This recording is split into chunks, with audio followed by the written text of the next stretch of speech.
the last position I had full-time, I was working at my mentor's firm, and he was basically grooming me to take over. And it was a Black-owned firm. It was a perfect scenario. And then one day I was just like, oh my God, is this gonna be like the rest of my life? And so I literally just went, like I said, and said, I'm gonna quit. And he looks me dead in my face. He's like, you'll never make money helping people that don't have money. So I was like, say less. People think that sales is sleazy and it's bad. I don't want to come off salesy. I don't want to sell people stuff. At the end of the day, we are getting sold to all day, every day. Everywhere you walk. If you're not selling, you're failing. And most people and most creators, most entrepreneurs are failing because they're not selling. They're not selling anything. You have to put more energy into your marketing, into your sales strategy than you do on picking the color of your website. Today's guest is proof that you don't need millions of followers to make millions of dollars. Dominique Broadway is a powerhouse in the creator world. She's a financial educator, strategist, and entrepreneur who's built an 8-figure empire. And then we started getting 4,000 or 5,000 people signing up for each weekly webinar. And that to me is when it got real. Yeah. And we would have a launch on a Saturday and make $300,000 in an hour.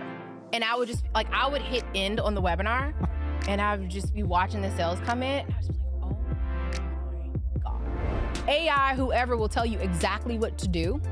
It will tell you exactly how to create the course. It'll tell you exactly how to build the course. It'll tell you how to sell the course. It'll tell you where to post the course, but you won't do it. Unfortunately, I think that the AI is creating more and more and more and more knowledge overwhelm. And now people are being told exactly what to do, but they're not doing it. So then they still need someone to hold their hand.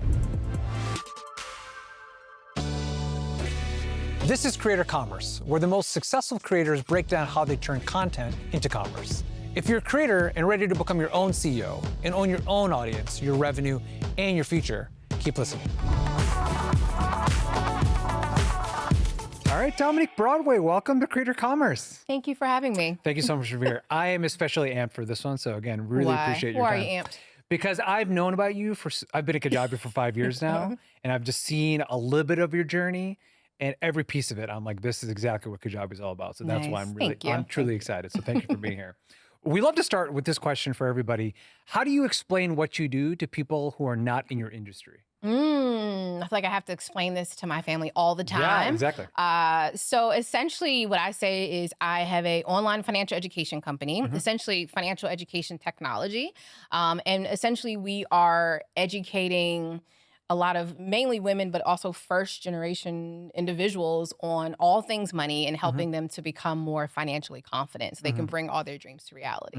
So the journey you've had is the other part of it that I love. Yeah. Can you talk to us about your journey, like where you started, the ideation around this, and how you've kind of come to build like an 8-figure business on Kajabi by itself? It's crazy. Yeah, it's crazy. So wild. It's awesome.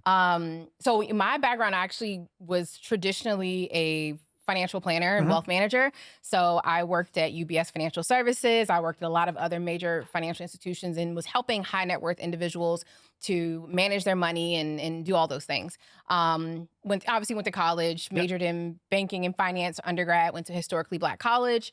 Then I also got my master's at University of Maryland. Like I said, went straight into the wealth management field, got this internship. They offered me a full-time job and started really in the world of wealth management. What drew you to that? Like, what about wealth management was exciting? Money. There we go. I liked money. There we go. I started teaching myself how to trade and invest. We'll start out initially with investing at 16.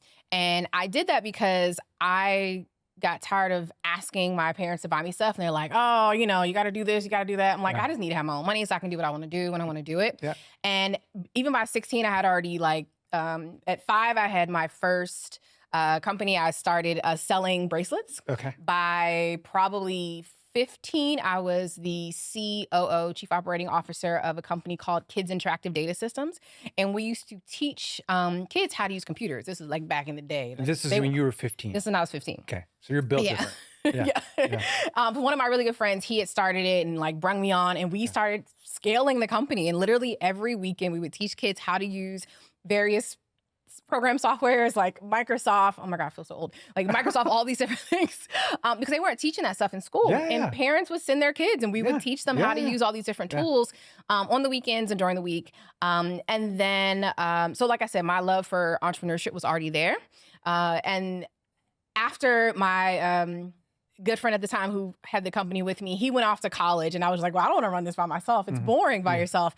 And so I was trying to figure out, how are rich people making money? Because like I'm out here working and like, working all these random jobs and things like that and starting companies, but it just started to seem like a lot of work because I still was in school, obviously. And I realized there was pretty much 3 ways that the rich were getting rich. It was the stock market, real estate, and entrepreneurship. I didn't have enough money to buy a house. And I had already dabbled in entrepreneurship. So I was like, let me figure out this whole stock market thing. So I went to my family and said, hey, family, teach me about the stock market. I want to learn. They're like, we know a little bit, but we don't really know a lot. So you're gonna have to figure it out. My grandfather specifically gave me his TSP, which is a thrift savings plan statement, because he worked for the federal government. He was the chief of IT for Department of Defense. Oh, great. And he gave me and said, just figure it out. And so I did that. I started reading his TSP statement, started reading boring prospectuses, those thick documents 10Ks, that come 10Qs, that no one ever wants to read. Yeah. I started reading, just trying to understand. And then after a couple weeks, I made my very first investment. I took $50. I put $25 into Jones Soda stock, which what the crap, and then $25 into Apple stock. And then over time, as I started making more money, I started putting more and more money into the portfolio. And that was really how it kicked off. So like I said, I ended up going to college, deciding I wanted to be a stockbroker. Everyone's like, well, what is a stockbroker? I'm like, it's a person that sells stocks, But anyway, so decided I want to be a stockbroker. Like I said, went to Bowie State University, majored in banking and finance, got the full-time position, did that for a few years, and bought my first house before I graduated college. I was 20, I graduated college a semester late, but I bought my first house before I graduated college, and my friends were like, how did you move from, your dorm to a condo? And we all moved from our dorms back home with our parents. And I'm like, you haven't been saving and investing? And they're like, no, how do you do that? And that was the first time I started to realize, like, oh my gosh, people, I assumed that like I was the only person that didn't know. And I was like, quietly over here investing and saving and realizing most people weren't doing this stuff. So I started my full-time job, did that for a couple years, and my friends kept coming to me asking me for financial advice. And I'm just like, no, like you don't have enough money to become a client of these firms that I work like an at. Institutionalized investor. Yeah. Right? Well, essentially it was just high net worth individuals. So you had to have at least $1 million.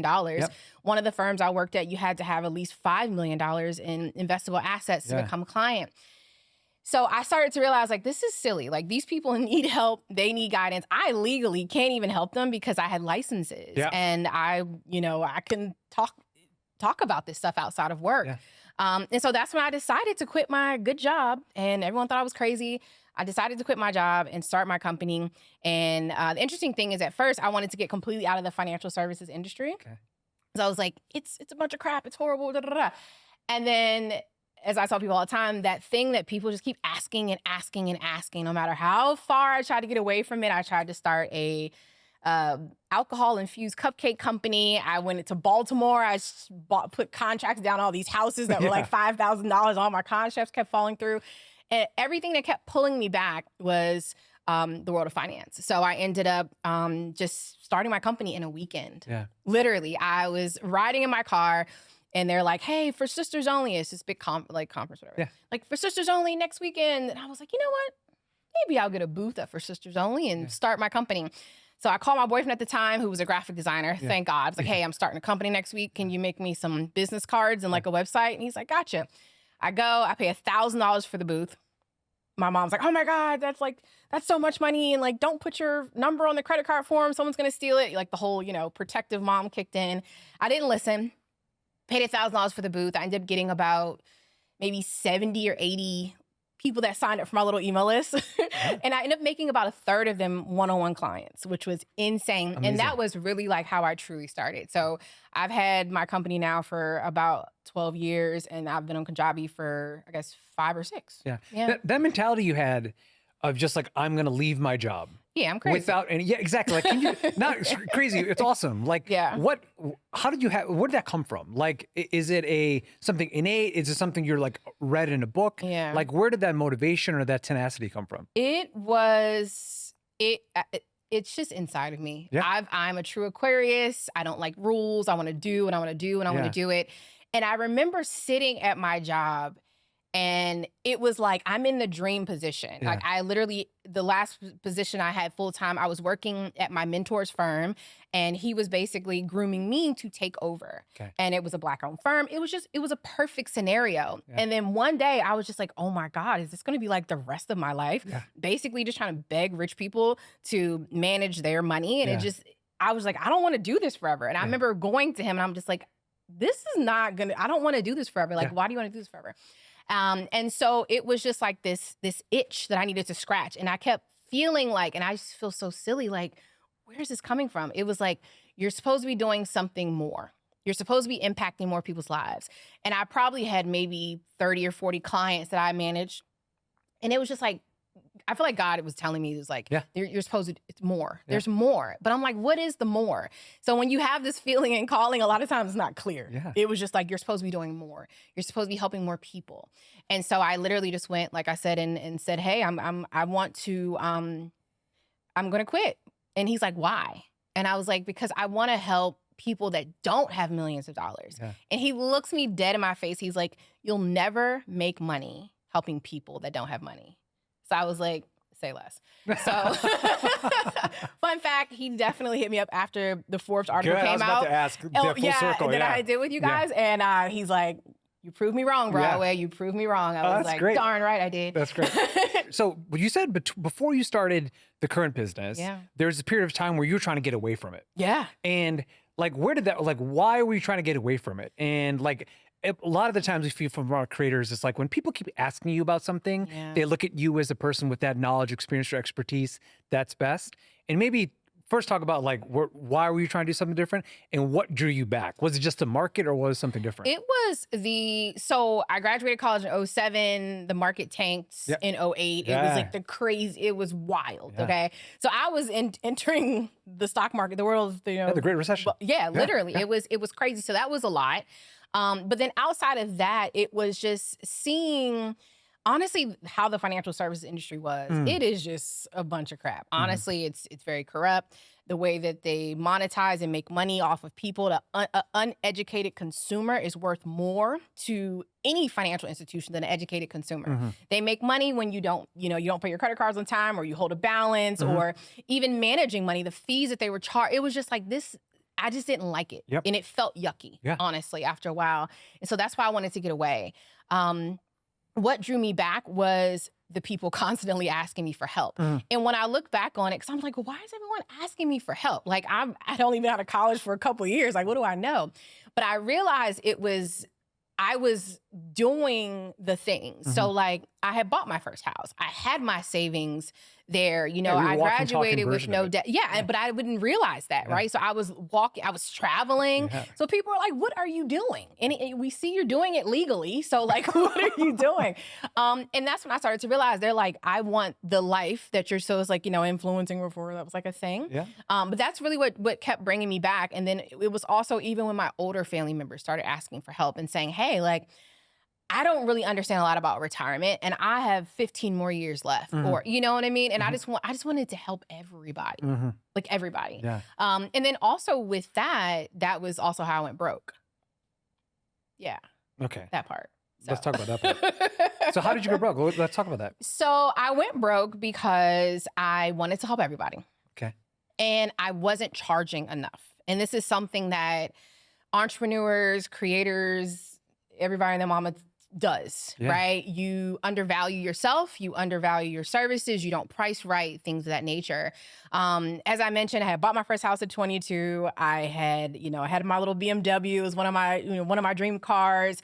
I had, a little over a year's worth of my salary saved when I quit. Maybe 2.5 years in, dead broke.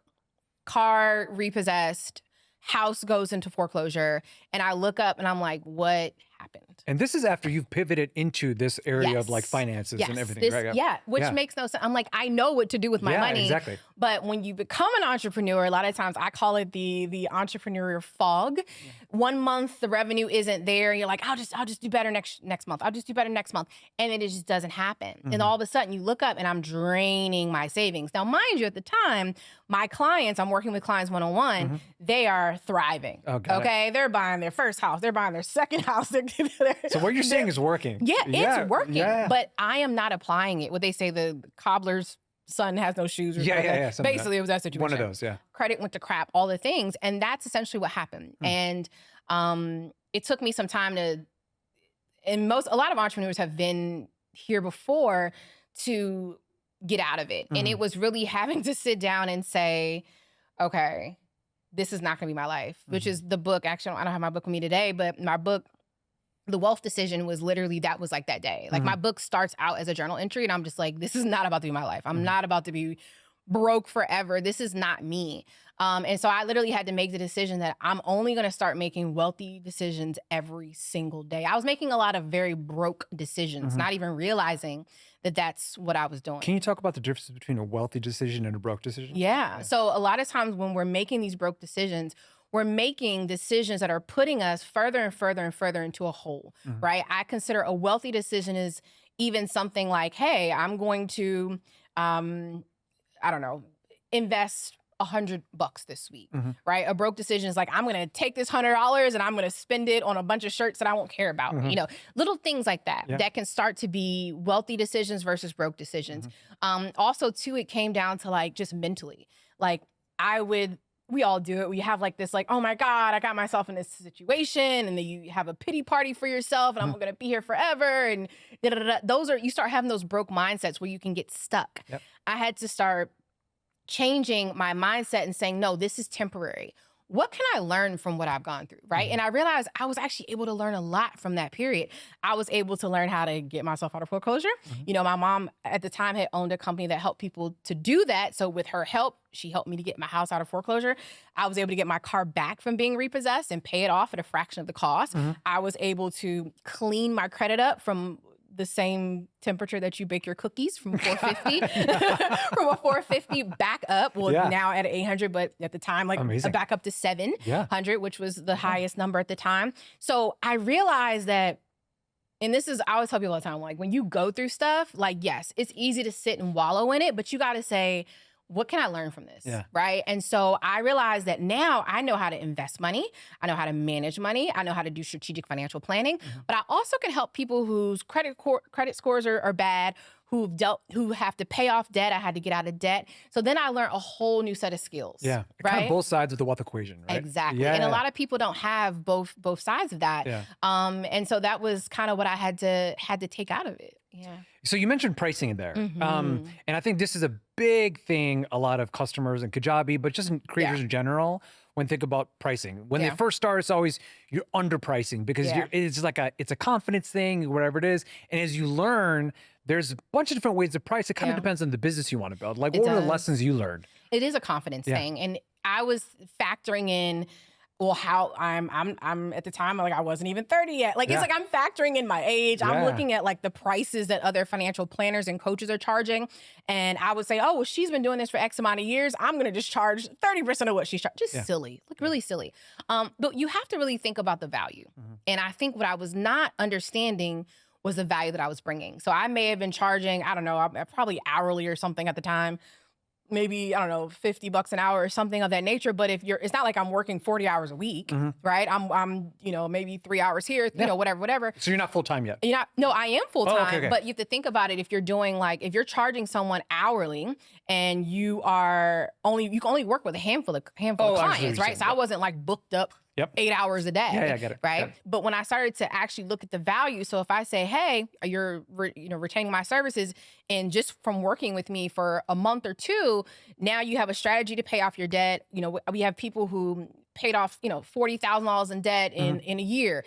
If you calculate even how much money they saved in interest, that could be thousands and thousands of dollars. Like I shouldn't be getting paid $50. And not saying that you have to get a percentage of that, but you have to think about that value, right? That you're putting and providing. And I think a lot of times with creators, they don't think about that. They're like, people a lot of times will also price based on what they can afford, right? So even when I was creating my pricing, I was pricing like, oh, I can afford this. That's insightful, yeah. Right? Yeah. But it's nowhere near the value that I was bringing. Yeah. So I think that's another thing too. People are like, oh, well, no one's going to pay this. I tell people all the time, well, look, people will pay $3,000 to see Beyonce. Yeah. Okay. So they'll probably pay $500, $600, $800 for whatever, whatever service you have. And people find the money to buy those Beyonce tickets. Oh, they do. So earlier you were talking about the balance, like you were at a wealth manager, you're like really chasing rich people all the time. And it kind of felt maybe less fulfilling. Is that a way to say it? But the flip of it is when you went on your own, you got pricing wrong. Yeah. Were you pricing, you said it, I think you were like pricing for yourself, but were you also trying to price to a market that you were trying to like help more? Yep. And is that kind of the dynamic? And what lessons did you learn from that? Oh man, it was such a rough time to go back there. No, I learned, no, just playing. No, just playing. I'm over it now. But yeah, definitely trying to pricing what I could afford, but also saying, because I want people to buy from me, I don't want there to be any objection when I say this is the price, right? But that will keep you busy, but it's not going to necessarily keep you profitable, right? And so that's essentially what I was doing. So for some of the people, a lot of the people that were coming to me, they were maybe wanting to learn how to invest, or they had credit card debt, or things like that, right? So they weren't the high net worth people that were just here's 10K, plan out my stuff. Yep. It's like, I only can afford $200,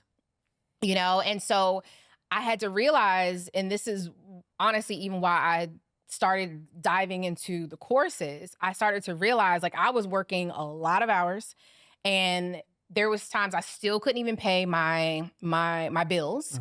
I ended up having to go and get a consulting job, which was nothing but God, how I met this lady.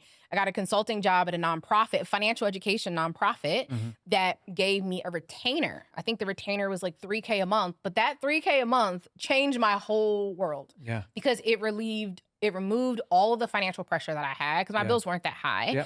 Yep. So even now, like, based on how much money I make now, I'm like, how could I not make enough to pay to pay that? It feels funny, but like that $3K retainer, which at first I was just like, oh my God, I failed as an entrepreneur.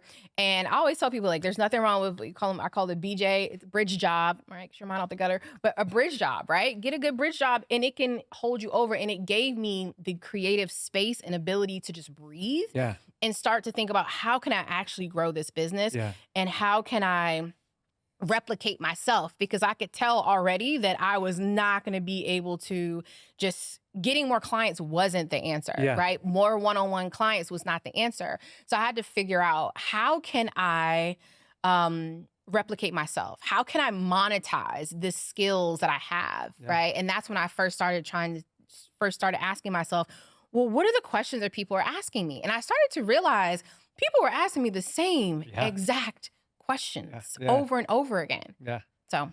So that concept of like sustainability, that retainer was like $3,000 a month, right? Yeah. For a period of time. But I was there for probably about a year and a half. That's great. And that kind of gave you like space for the creativity part of it, right? Like that, I think that linkage between sustainability, it's not just about money coming in, but it gives you a little bit of freedom to think and do things that you want to do, as long as you're thinking about this holistically. Yeah. Like, so we've been really lucky at Kajabi, Finances Demystified, watching this journey. A lot of GMB, a lot of revenue has been generated on it. For people who are just getting to know you, can you kind of describe what it is and who it's serving? Yeah. So with Finances Demystified, we have our online courses, digital products. And as I mentioned, we're definitely focusing on, it's so funny. I wanted our audience to be very broad. When we were looking at our numbers recently, we realized that 95% of our members are women. And a large percentage of them are also first generation, meaning first people in their family to ever make over 100K. First people, maybe their family just moved to America. Yeah. So they just did not have that education. So the people that are coming to us, they're like, yes, I make $100-something thousand a year, maybe $200,000 a year, but I don't know how to manage it. Yeah. Or what do I do with it? Because my mom just told me to save, and I've been saving. Now I just have all this money sitting in a checking account. What do I do with it, right? And so with our membership and community, we are I like to say, just a home for those people. We have live classes throughout the month where they can come and get updated because the financial world is constantly changing. We have our courses and things like that as well. We have events, and it's really just turned into a big, big, big family. I love especially how the people get to connect with each other, and they're like, they feel like they're not alone. So I mean, they're not the only one. And a lot of times you feel that way. When you don't know something, you're like, oh my gosh, I'm the only little silly person in the world that does not know this. Yeah. And it's nice to see that, no, she doesn't know it either. And he didn't know it either. And like, none of us knew it. And we're here and we're on this journey together. Yeah.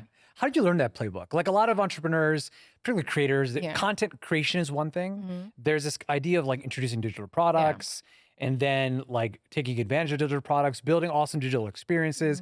Did you like read books about it? Did you take other courses about it? Did you learn like through trial and error? Like what was your process like? The funny thing is I had never taken a course before I started my course. Interesting. Yeah. Other than like school, like, you know, like college and stuff. I would say I really was just trying to create stuff that I liked.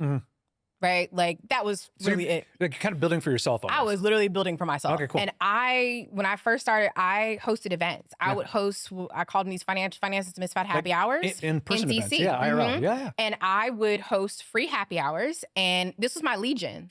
Right? I didn't Facebook, like, I didn't have money for all that stuff. So I would contact, you know, some of my favorite bars and places that me and my friends would go to happy hour anyway. Be like, hey, can I host this financial happy hour? Like, I'll get, you know, try to get a couple hundred people there and sometimes even take a little split of the bar.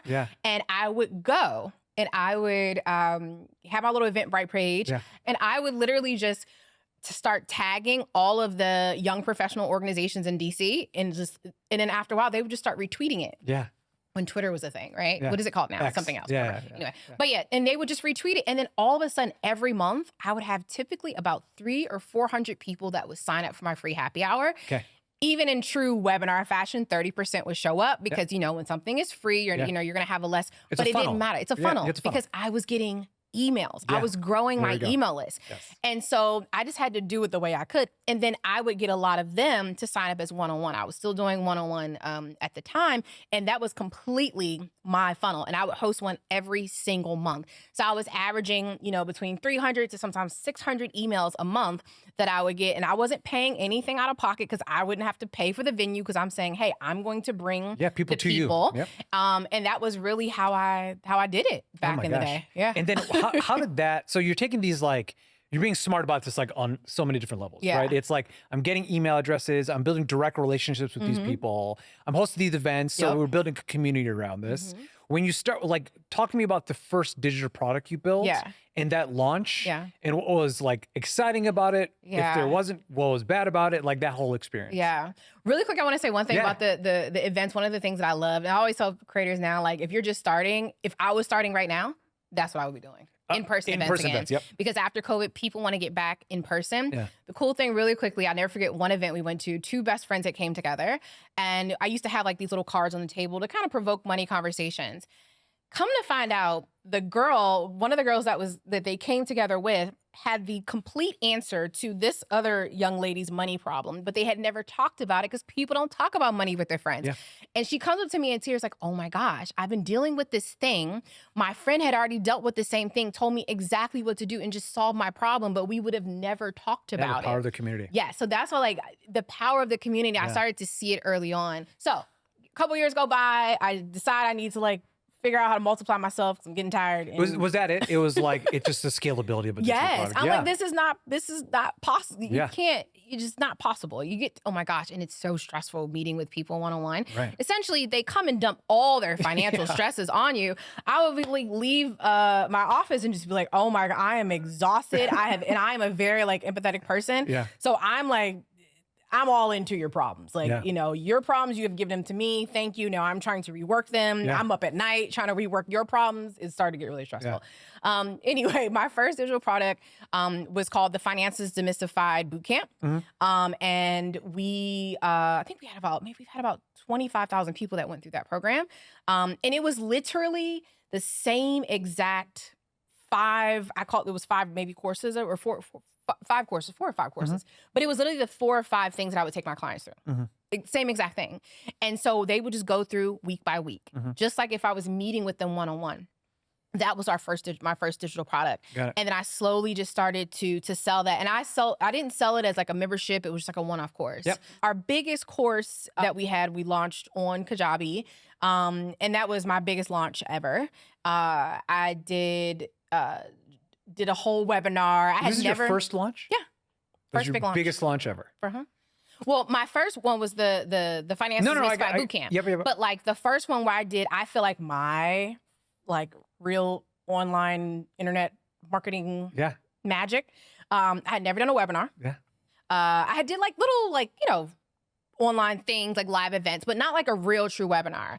I never figured. I was so scared. I remember I was in the shower before that. I was like in the shower sweating. Like, how do you sweat in the shower? I was so nervous and I was like shaking and I was just like, oh my gosh, like, is anyone gonna come? And then what if I forget? It was crazy. And I did not create the course yet because I am a big sell it, then build it. Talk about that, what that means. Because I think a lot of people need to recognize that. We find out at Kajabi, people join and they're spending all this time building the product, but they haven't sold it yet. I think that dynamic would be super interesting for people to understand. That is always so interesting. When I'm in the Facebook group in Kajabi and people oh my gosh, I've been building this course for 6 months and then I launched it and it was crickets. And I'm like, oh my gosh, you'll never get those 6 months back.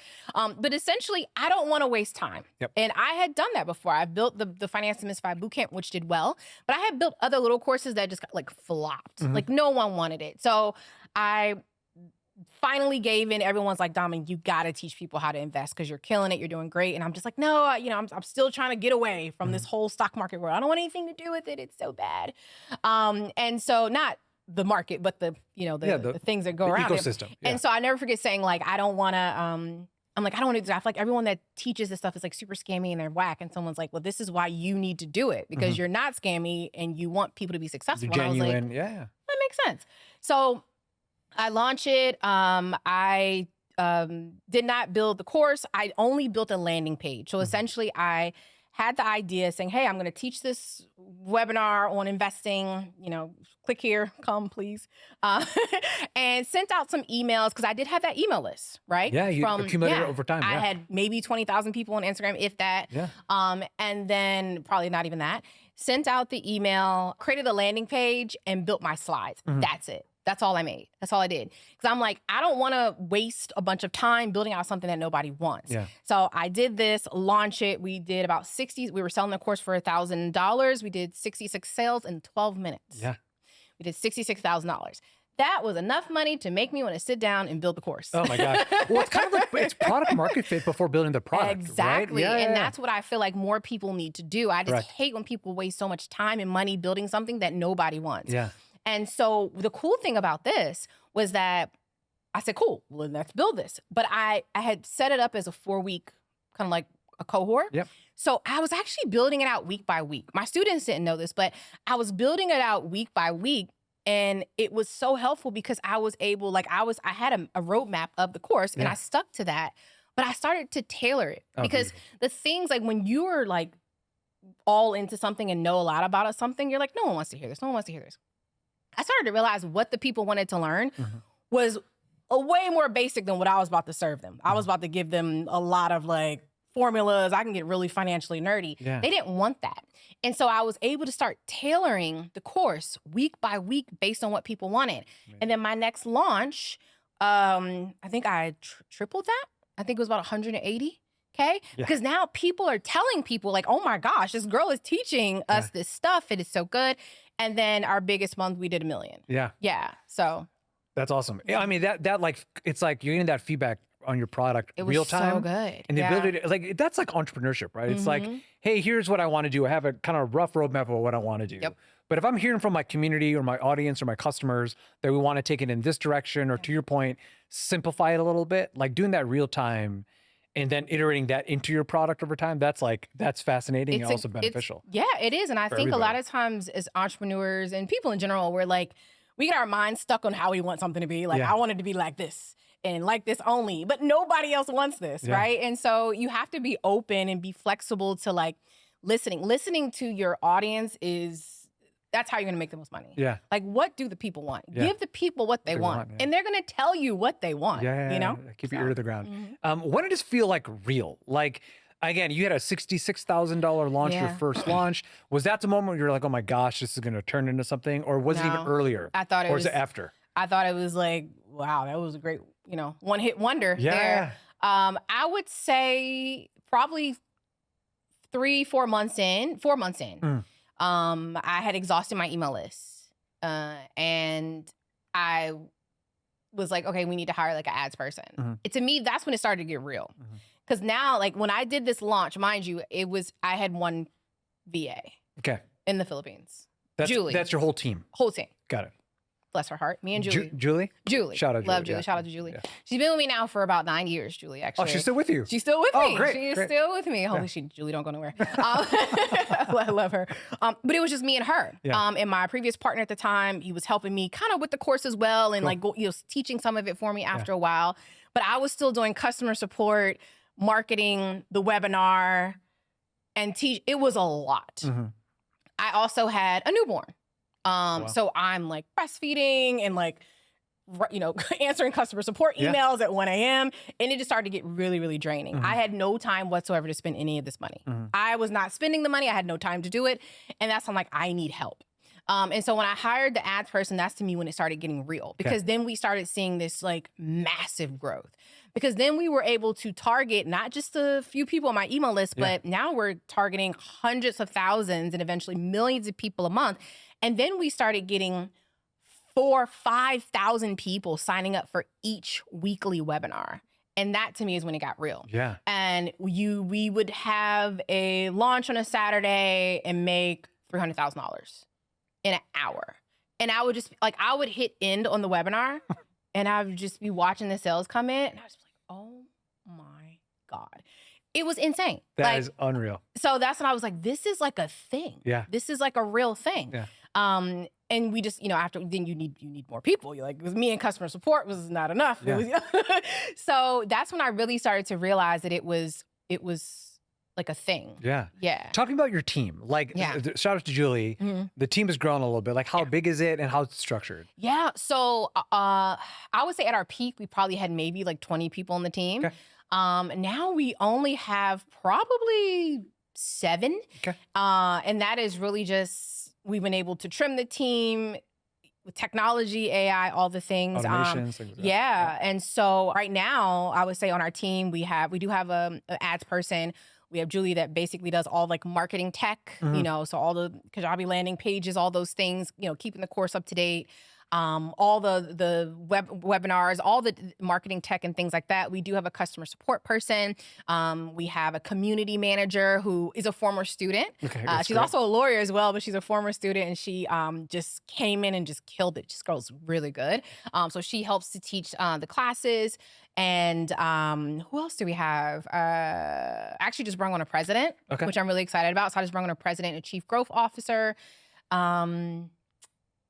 Like a couple other people. Oh, and then we have the tech piece as well. So I have the company Hint called Give Me a Hint.ai. It's an AI-driven algorithm that gives you buy and sell signals. So we have a small team for them for that, which is a community manager and kind of like customer support, customer success. And that's it. We actually just brung on another salesperson. So every dollar that I've sold on Kajabi, I've been the only salesperson. We never had a sales team.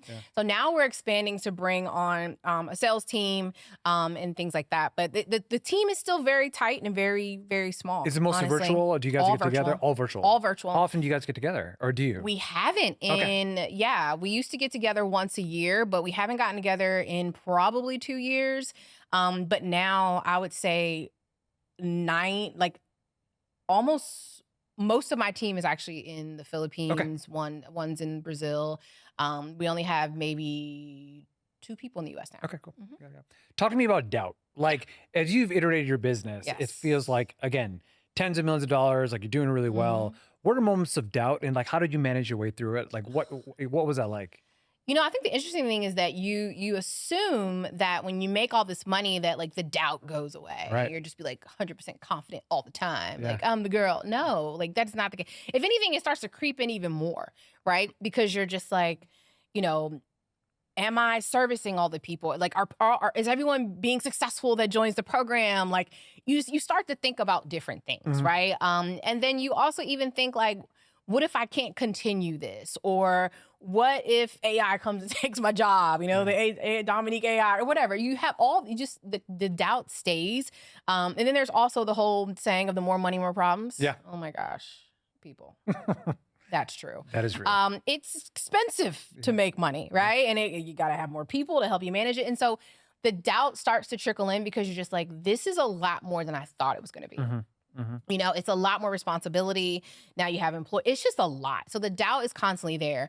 But I would say for me, what helps me a lot is just keeping my ear to the audience and hearing the impact that I'm making. Because if not, you're kind of head down just working.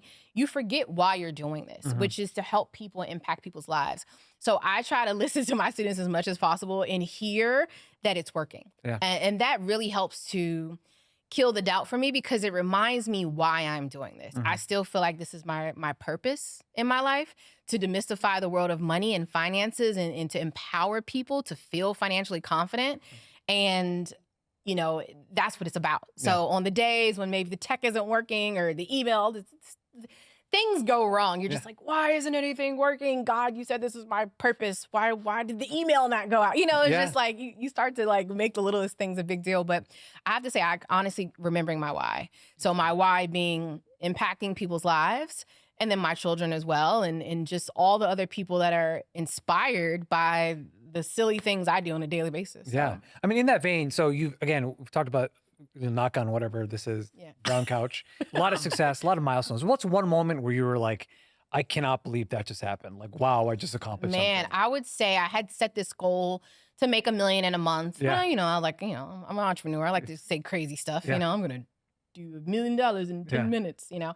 I've never done that. But I had set that goal to make $1 million in a month. I was head down, man, that whole month. I think it was a January.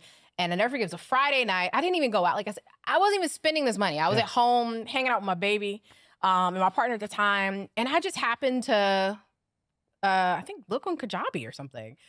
And it was like 30 days. You know how it says? Yeah. And it was like a little over $1 million. I was like, whoa, wait, what? Yes. And I was like, oh my gosh. Yeah.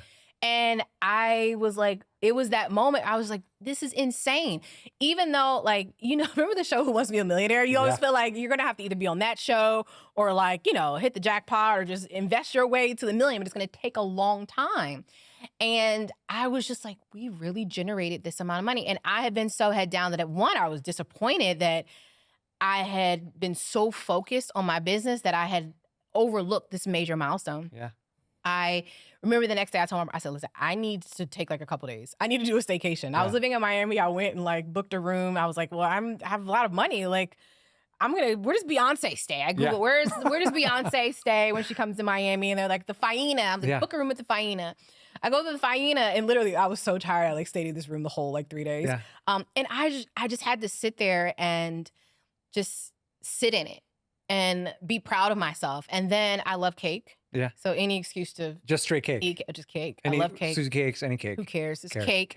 I did a photo shoot with the cake. Yeah. I was like, I'm going to celebrate because I have been doing a horrible job of celebrating myself. I still don't do as great of a job as I should, but you need to celebrate yourself. You need that positive feedback loop. If not, you just keep going. Yeah. And so you never feel that sense of accomplishment. So I wanted to give myself that hooray. I didn't need a party or anything. I literally ordered a cake. I said, put $1 million on it and took a picture of me and my daughter with the cake. And that's all I wanted to do was celebrate. Yeah. The cake was so good. Oh, that's great. And that was like one of those moments where it was just like, wow, you know, this is really cool. And then also seeing there's the $1 million, but then seeing at that time we had brought on 500 new students that month, which was unique in itself, but just seeing how excited they were coming in. Yeah. It was like the first day of school. I'll never forget, our current students were pissed because it was like this whole new load of kids coming in and they're like, oh my God, we're so excited to be here. And then, like the whole community was like, it was interesting. Yeah. It was literally like all the freshmen came in and the seniors were just like, be quiet, leave us alone. And then that created a whole new learning experience, right? Of like when you're onboarding all these students at once, maybe have them in a separate thing. We learned a lot too. Yeah. So, but that was one of those moments where I was just like, whoa. That's cool. That's really cool. Yeah. I mean, with that in mind, like you've had this, you said like college, learned a lot about money, was in wealth management, started, failed, a lot of success since then. And what's maybe one thing you've learned about money or business that you thought about money or business that turned out to be totally wrong as you've gotten that success? Something that's totally wrong. I would say, honestly, I think it's just that things get easier. Yeah, you think things are going to get easier. Yeah, you think they're going to get easier and they get harder. Yeah. Like 6 figures was hard, 7 figures was hard, 8 figures is hardest of all, right? And then trying to push forward through that. And I think that is the hardest thing. And people think that once you hit these amounts that it's just, you're going to be there forever. And that's not the case. You have to keep working. If anything, you got to work even harder because you're at different points. So I think that, they say, oh yeah, once I have this, I'll be set and things will be like, no. It's, it keeps going. The case. Yeah. And you describe yourself as, how would you describe yourself? I'm an entrepreneur. Entrepreneur. I am a salesperson. Yeah. So why entrepreneur and salesperson and not creator, influencer, finance? Like there's so many ways to describe what you do. Like what resonates on entrepreneurship and what do you not like about creator? There's nothing I don't necessarily not like about it. I just feel like when I started, creators wasn't a thing. It wasn't a word. It wasn't like a thing. Yeah. So I was just at the, everyone called me a personal finance expert. And at the end of the day, I'm an entrepreneur. I like starting stuff and making money. Yeah. I don't do a lot of creating. Yeah. Right? Like we're just now starting starting to do more YouTube and podcast. I haven't been doing any of that stuff. But do you think like a digital course or these things is creation? It is. Yeah. It is. I do feel like it is all creative. You're creating community. For sure. But I think when I think of creator, I think of people that constantly create like content. And, I make content, but not in the way that I feel like the creators do. And I admire them. And that's actually where we're headed now, is creating more of that type of content. But yeah, that's really why. Yeah. I feel like when I started, it was just, I hated, social media. I still don't like social media. Yeah. I have to hire someone just to post because I do not post. Yeah. But it's just not really my thing. Yeah. I'm actually more of a private person. So I hear you. It hasn't really aligned with who I am. So I feel like when I do that or be more creator-ish, I have to make it work for me because I'm not about to be vlogging. I'm not about to be following around with a camera all the time. Yeah. My team told me you better video while you're here today, which is why I bring my phone. So but Well, I mean, was that something? How did you feel about that evolution, right? Because at first you're doing in like IRL events, getting email addresses. A lot of creators now, a lot of entrepreneurs now use these social media platforms as places to build audience. Yeah. And what they do is they're like, follow me on whatever, pick your social media, and then they migrate those customers or those viewers or those followers into landing pages and get their email addresses. Is that kind of how your business works, or what are you thinking about like that? That's how it works now, right? Yep. That's if you have an online business, you're either posting content. We still do a lot of ads. Yeah. And the reason why I've always done a lot of ads is, as you know, I have 2 daughters. Yeah. So one's 4, one's about to be 6.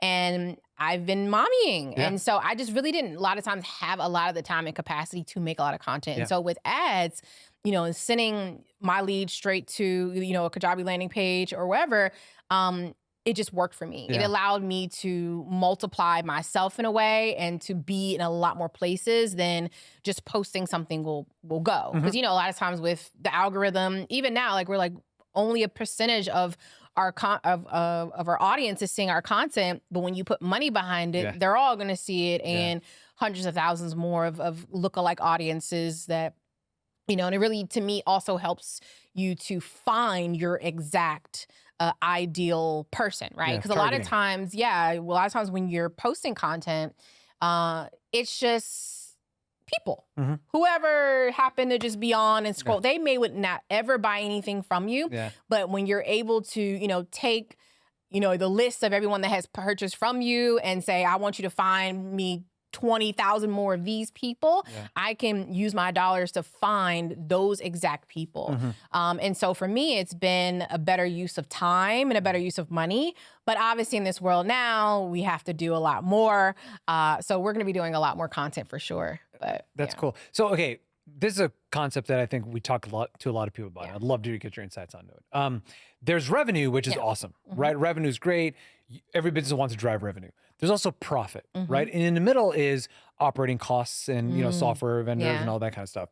You talk about ads.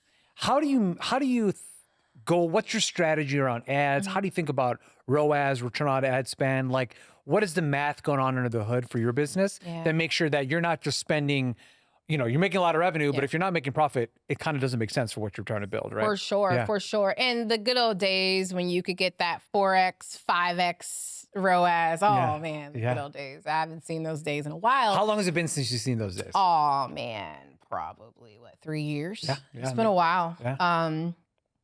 But I think there's still, so now we want to see at least a 2X, at least a 2X ROAS, right? So every dollar you spent, you get $2 back. At least, you know, to make it make sense. Because even if you're not getting like, you think about the money that's being made, you know, sometimes it's one sale. It could be, you know, upselling them multiple times. So which is like the lifetime value of that customer, starts to go up. And that's one of the things, you know, we've done a decent job of is, you know, once we get you in, I get you into the finances demystified universe.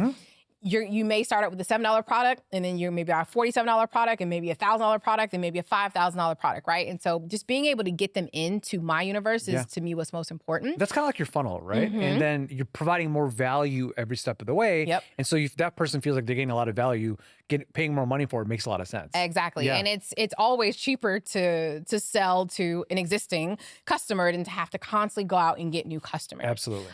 And so, That's great. That's great. So, you know, we want to learn a lot from your business, obviously, right? So what's one move that you almost didn't make in building your business that actually turned out to be, I don't say game changing, but like surprise you really positively? Honestly, there would be two things. One, just starting the course in general. It was like, you know, I would have never thought that just this one course starting out could generate over 8 figures. Like that to me was just starting. And I'm just so happy that I just started and didn't wait for things to be perfect. That's why I tell people all the time, just start, figure it out later. The other thing, honestly, and this is not just because of the show, but being on the Kajabi platform. When I say has been game changing for me, that's awesome. Because it's not just, yes, the tech is great, the software is great, it makes it easy. But then also just like the whole Kajabi family and just being able to, you know, get recognized for hitting certain milestones, which I think as entrepreneurs and creators, as I mentioned earlier, like we don't do a good job of celebrating ourselves. And so even when, I will never forget when I first switched over to Kajabi and like I was hitting these crazy numbers, right? And it was funny. It was like the award system couldn't keep up, right? So it was like it was hilarious because you know, it's like, you know, shipping or fulfillment. So it was like I got the $100,000 award, and then the $1,000 award came in, and it was just like all backwards. But it was really cool because it was honestly, it was like to be getting celebrated by some company that does not know me. Right. And it was really, really cool. And it actually helped me to keep going. And it's like, okay, well, what else are they going to send me? Like, you know what I mean? And so I thought that was really cool. So I think a lot of times, even when as entrepreneurs, you're thinking about the software you're going to use, you're thinking about your tech stack, right? You want to keep it lean, but you do want to pick softwares that you can grow with. And I feel like a lot of times that has been major for us because you don't want to have to keep constantly switching softwares because that can cost you so much time, so much money, and it also can make the user experience kind of wacky, right? I've had friends who like every couple years, they're like, oh, got to move all my students from here to here. And you don't want to do that because then you can lose people in the mix. And so I think that as entrepreneurs, no matter what type of company you have, you're going to have some sort of tech stack, right? This is the year that we're in. But making sure that you're picking softwares that you can grow with. And I feel like there's some other softwares like popping up and it's just like it's going to work for a little bit. But if you really truly want to grow a business, you have to pick softwares that you can grow with so that you're not constantly making that change. And I think that that's more important than I actually realized in the beginning. So your journey also is, it's like you're the CEO of your business, right? How do you find community? Like, what does that look like to you? Because I mean, you know, for us, you know, we're really lucky. We have tens of thousands of customers. one of the most fascinating things about that is they're all people, a lot of them working from home, working by themselves, solopreneurs, some with teams, some without teams. But what they love is when they get to interact with other like-minded people and learn from one another. And like, how has that been for you? Because to your point, 8 figures, there's a lot of people out there trying to build online businesses. There aren't a lot of people out there with 8-figure businesses or that scale. How do you find your people? It's not a lot at all. Yeah. And they're the ones that make 5 figures is trying to teach you how to make 7. That's a whole other conversation. But anyway, so for me, it was getting out. It was getting out and getting from behind the computer, getting from behind the phone. Going to conferences, going to events. I've met so many people that way, just going out and meeting people, just meeting them. Before even sometimes there's been people that I've friended on Instagram and we became Instagram friends and then finally met up at a conference, you know, and I just send them a DM and things like that. I've met so many amazing people. Actually we have a little group. It's about maybe 6 or 7 of us, all 7 or 8-figure entrepreneurs, all women, all Black women. We meet up every couple of months online. We actually are meeting today, so I couldn't be there. And then we try to do at least one in-person retreat. And you start to attract like-minded people. And we started to realize that as women, right, and then also as Black women and just minority women, that it was a very small group of us.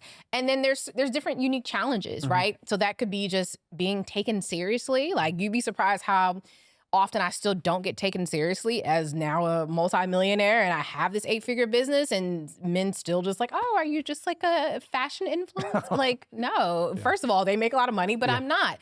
You know, and so it's just like still dealing with those types of things. And then also the new thing now is a lot of women are the breadwinners, right? So what does that look like from a relational standpoint? And so it's been really great to connect with other people's there's some people I'm just like, hey, girl, I think you're great. Let's grab coffee. Let's hop on a Zoom. I'm good for sending a DM, right? I'm good for sliding into a DM. And so I always tell people, if there's someone that you admire and you may already have something in common with, approach them. You know, it's like, I love dating, right? Like, I'm a great dater. Okay? I could probably start a dating course, to be honest. I'm really not good at the marrying part, but the dating part I am very, very good at. And I think that a lot of times with finding friends, it's a similar thing. You find people you like, you court them, you date them, right? And then you become friends. And so that's how I've done it. Have you had mentors? So not really. Not really. Yeah, and it's interesting. I wish I had more mentors. I've met some great people that have provided advice, but nothing on I consider a mentor like something a more ongoing relationship.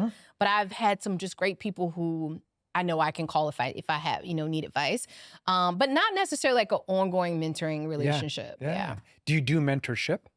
Not intentionally. Not intentionally. Not intentionally. I'm one of those people who I just love to help people. So I end up just helping. But it's not like it's not like a structured mentorship program. But Well, I'm asking that because like I'm always interested to see like people's interpretation of advice. Like, if there's advice that you got early on that you didn't take seriously, did take seriously, what was that and what was the impact like that you've been like, oh man, I think back at that and that was really sage advice or thoughtful advice? I've actually had a lot of those moments, and I think I'm trying to remember something specifically, but I've had a lot of those moments where it's just like someone will say something and it's like walk away and it's like dropping a bomb on me, and I'm just like, whoa, that was really good. I would say one of them is book recommendations. I'm a big reader. So when someone recommends a book for me, like I'm gonna dive into it. I can't remember who recommended me the book, The Game of Life and How to Play It. I can't remember who it was, but that book changed my life. In what way? Oh man, just realizing that life is truly a game. And it's a very thin book. I read it in my 30s. I tell everyone you need to read it at like 17, 18, because it's literally telling you exactly what to do in life. And to me, it makes things not as serious. And a lot of times we go, oh my God, this is so important. None of this stuff is really, really important. None of it is really that serious. And you realize that life is a game. And at the end of the day, it's all about your mindset. If you believe you can, you can. If you believe you can't, you can't. Like, that's it. That's life. If you believe you can do something, say you can, you'll do it. As soon as you start telling yourself you can't, it won't happen. So like I always think about like when I'm in the gym, I used to laugh. My trainer, she'd be like, "Are you ready for the next set?" And in my mind, I'm thinking no. And I'm like, yes. And she's like, "Why do you sound so doubtful?" I'm like, because I'm convincing myself that I am ready. You know what I mean? So that I can do this next set. And so that game of life and how to play it was someone like, it changed my world. I probably listen to or read that book like every quarter. So the people you interact with, like you're saying, people, you'll slide in people's DMs, people slide into your DMs, even for like advice on like building a business or anything like that. Do you talk to a lot of creators, people who are kind of interested in the space or no? What are some things you've like, I don't know, 2 or 3 things that you wish they would all unlearn before they go down this path? Oh man. I wish that they would unlearn. I don't even know what unlearn. Just, I wish people understood that this is, it is a business. I wish people thought business first. And what I've met and seen is a lot of people who are exhausted creating content and not seeing any revenue from it. And I wish they would unlearn that just creating content is going to bring in money. That is super, super, super top of funnel, right? And a lot of people are creating content that literally is purely entertainment. So if I'm coming to you just to get some chuckles, I don't want to buy your $57 product on, I don't know, how to shine my tire. Like, I don't want that. I came to your page to laugh because my kid just got on my nerves. And I think that I wish people would understand that when you're creating your content, you have to be intentional. Like, if you're trying to educate them, educate them. If you want to make them laugh, make them laugh. But like, I don't know, when you're making them laugh, have your coffee beans on the right. So they, you know, so subconsciously see it. But like, just to start thinking more like salespeople. So that's what I would say I wish people would unlearn. Is that sales is bad. People think that sales is sleazy and it's bad. I don't want to come off salesy. I don't want to sell people stuff. At the end of the day, we are getting sold to all day, every day. Everywhere you walk. If you're not selling, you're failing. And most people and most creators and most entrepreneurs are failing because they're not selling. They're not selling anything. So if you think you're going to just pop up a landing page and if they build it, you know, if you build it, they will come. It's not the case. You have to put more energy into your marketing, into your sales strategy than you do on picking the color of your website or what your branding shoot's gonna look like. That stuff doesn't matter. So I wish people would take some time and actually learn sales. I feel like even if some of these like platforms, like they're like, oh, this is easy to set up, cool, but show these people how to sell so that they can even pay the subscription to be on your platform. And so that is what I wish people would unlearn, like that sales is not bad. It's not. It's a great thing. One of my favorite books that I read too is called Go for No, right? And that's also, being in wealth management, you have a lot of sales education that you have to go through, right? A lot of cold calling, a lot of rejection. Oh my gosh, so much rejection, you know? But the book Go for No, literally, that's what it talks about. It's saying you need to see how many no's you can get every day, right? So if you're getting, you know, 10 no's, at least that means you put out 10 asks, right? And for most people, they just wake up every morning and they're thinking their website's doing the work for them overnight. That's not the case. So you have to say, who did I even make an offer to today? Who did I try to sell today? Did I even tell anybody what I do and what they can buy from me? You know, and so I wish more people would do that instead of just trying to entertain. Now, obviously, you can make a lot of money entertaining, but just understand that you're going to need a lot of time to grow your audience, to even start getting checks from YouTube. That it takes I see these videos all the time, like how many views you need to get you like have to be so scaled to make money off of like these platform fees. So much. Like you gotta have like millions and millions and millions of views to get like $20. You know, and so if people could just be product or whatever first, if you want to, at the end of the day, they all want to sell something. So it's either you're selling yourself, a service, or you're selling something. But there's nothing wrong with that. There's nothing wrong with selling. Sales is not an icky word. Don't you want to make money? Absolutely. So you got to sell. Absolutely. Well, talk to us about your business. Like, you know, we've talked about your Kajabi business quite a bit, but you know, that would be not the right way to think about your entire Dominique Broadway business. Like, what are the different segments of your business? How is it structured? Because there's books, there's all this really cool stuff happening in real life too, like physical aspects of your business too, that I'd love for people to learn about. Yeah. So as I mentioned, we have obviously all of our courses and digital products on Kajabi. We also have our SaaS product, which is Hint, which is the AI-driven algorithm that gives you buy and sell signals. So that is a SaaS product. Yeah. When I think about the Dominique Broadway brand, we have the book deals. I had a book with Simon & Schuster. Yeah. So that's another revenue stream. We also have a couple other books I have on Amazon that were self-published as well. And then brand deals, right? Since I'm a creator, right? Got to get the brand deals. So the brand deals come in, but it's not my mainstream, right? So it could be a couple months where there's no brand deals, and then some may come in, but it's not going to make or break me. Yeah. So that's the other part. Let's see, what else is there? Like on a percentage basis, how do they all play together? Like the biggest piece is definitely, and I like to think about our Hint versus Finance Demystified as separate. Yeah. But obviously the SaaS product is just its own thing. MRR, monthly recurring revenue, and then most of our revenue is our Kajabi products. Got it, cool. For sure. Yeah. And our online course digital products. The Dominique Broadway brand, which is a separate entity, is if Dominique Broadway does a speaking engagement or a brand deal or books and things like that. But it's completely fragmented. But what I love is that there's revenue coming in from multiple different places. Yeah. And then outside of that, obviously I have my own investments. I'm also an angel investor. One of my first angel investments just actually got acquired, which is really cool. Oh, I have my first exit. There you go. That's rare, right? Yeah. So you're getting like revenue coming in from different places. And so I think that's the key too, is making sure that you do have these different streams, right? Because, you don't want to have everything set up into just courses or everything set up into this or everything set up into that. You want to have multiple different streams. And even within, our online business, it's not just the courses. It's the courses. It's the live, live challenges and launches. It's digital products.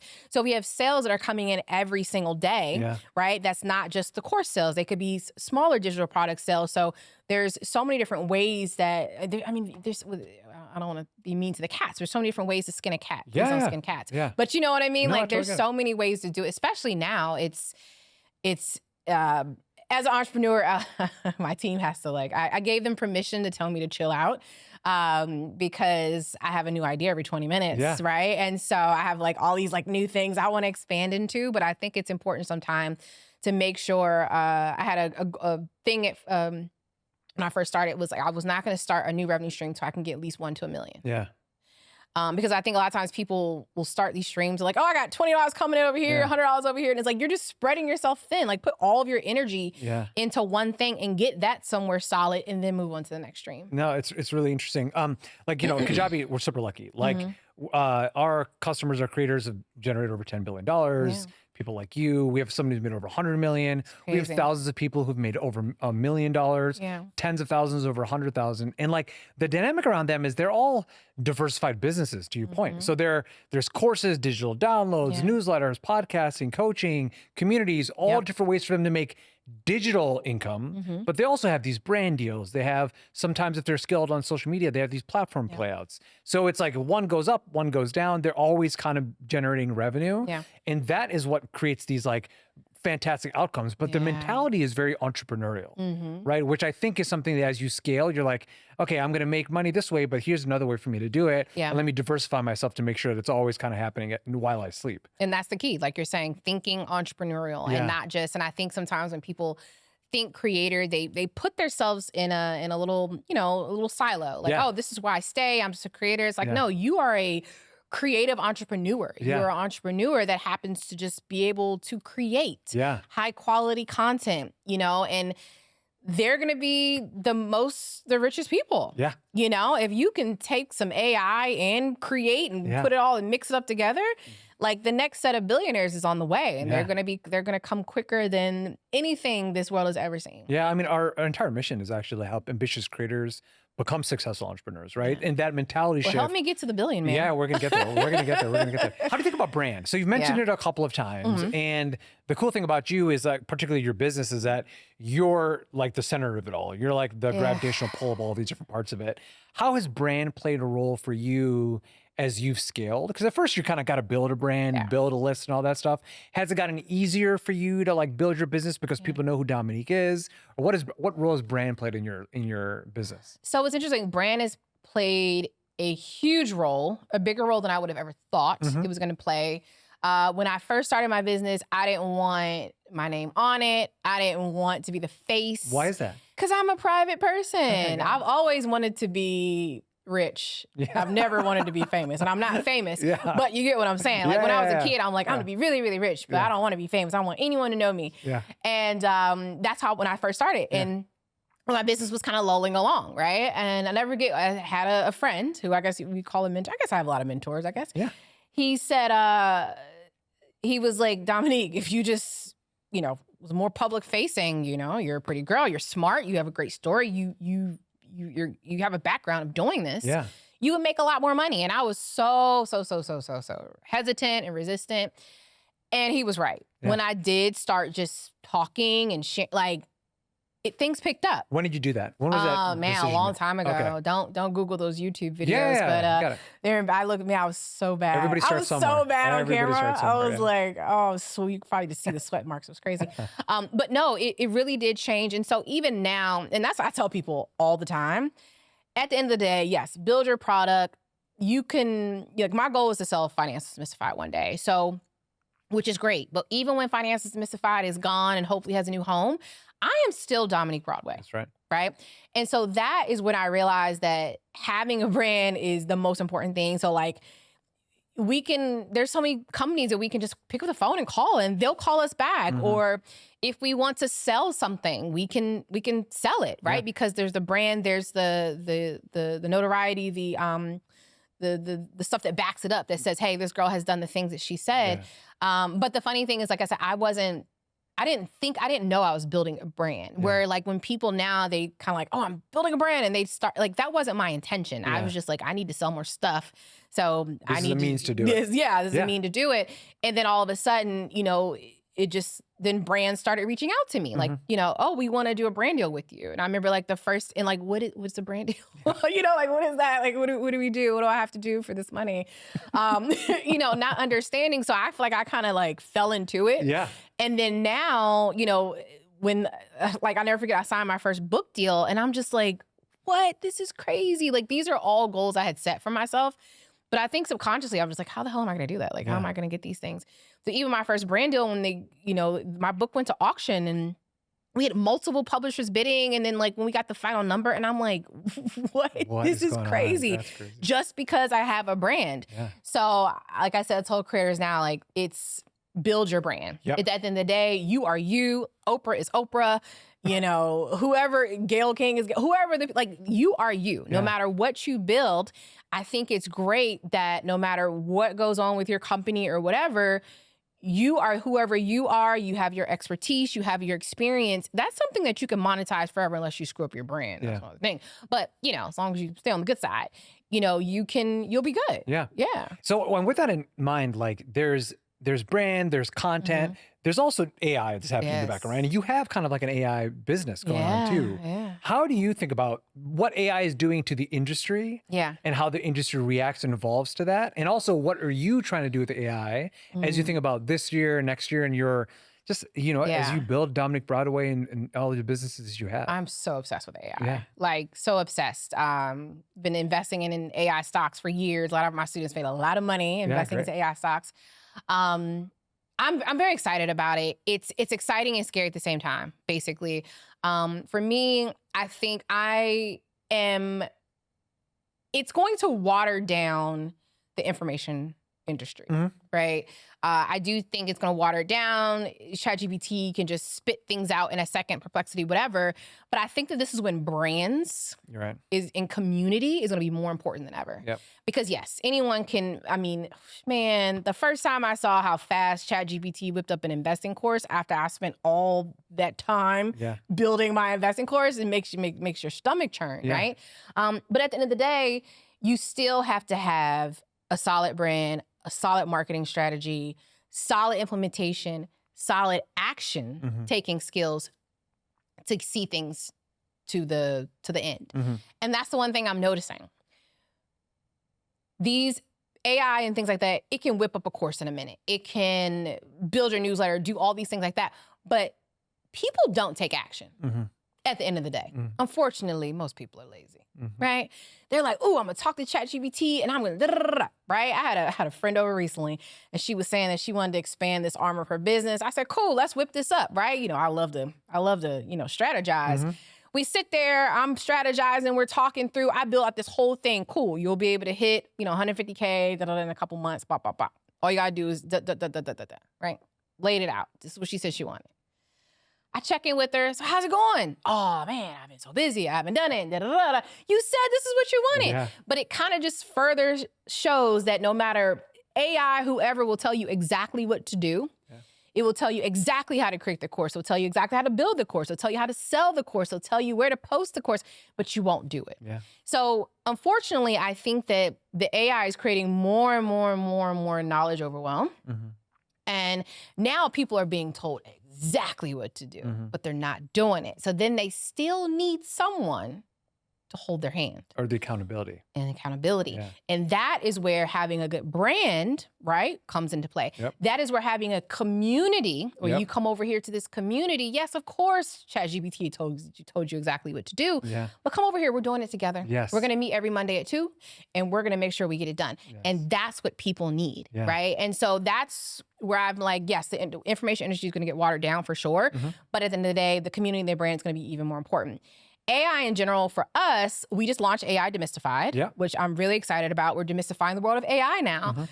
Just had our big like launch. We're gearing up to do even more courses, and we're gonna be hitting it from multiple levels, right? So it's one part just educating people on what the heck AI is, and I brought in an AI expert to help do this. I'm not an expert in it. I'm an AI nerd. I probably know too much, but I'm not an expert. I love to bring on other experts and teaching people how to utilize this, because the fear, right? When it goes to sales, you have to tap into people's fears.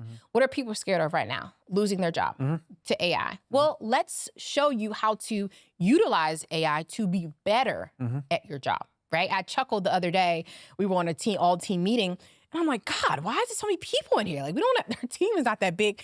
It's our team, then everybody's AI. Everybody checks into the Zoom. Everyone's note taker. It was absolutely hilarious. And it just made, I was like, this is the world we're in. Like, my team doubled, right? But that's cool. And that's how you want to think about it. So how can you and your team, or how can, our audience, how can you utilize this? Like, even a simple task is like, I'm doing some more stuff helping moms, right? So, I'm a mom of 2. I'm a single mom. I have ADHD. I'm a morning person. I go on ChatGPT. It's 6 a.m. I want to start my day at 7. I got to get all these things done. I got to drop my kids at school. I need to be done by this time to pick them up. These are the 4 things I need to get done. Do it based on the fact I'm a morning person, ADHD, laying this out. It puts it in my calendar, right? And so I want to show people how to utilize AI to make their lives better. Yeah.